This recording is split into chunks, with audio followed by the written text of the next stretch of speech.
Welcome. In this quick and easy tutorial, I'm going to be showing you how to turn off touchscreen on an HP laptop. All right, if you find this video helpful, please leave a like and subscribe to the channel for more such tutorials. Now, first up, you got to go to your Start menu, right-click on it and click on Device Manager. Wait for it to load, and then once it loads, you got to find the Human Interface Devices. This drop down, you have to click on it.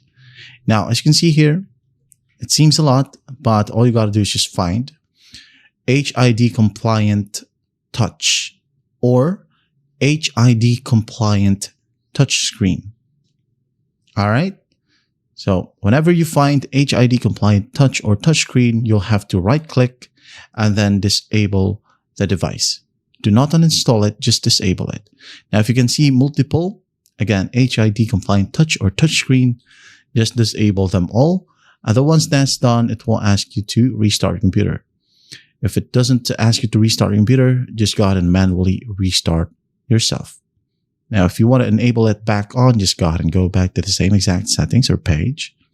Again, Human Interface Devices, HID compliant touchscreen, and re-enable it. That's it. That's how simple it is to turn off touchscreen on an HP laptop. I hope this video helps, and I'll see you in the next one.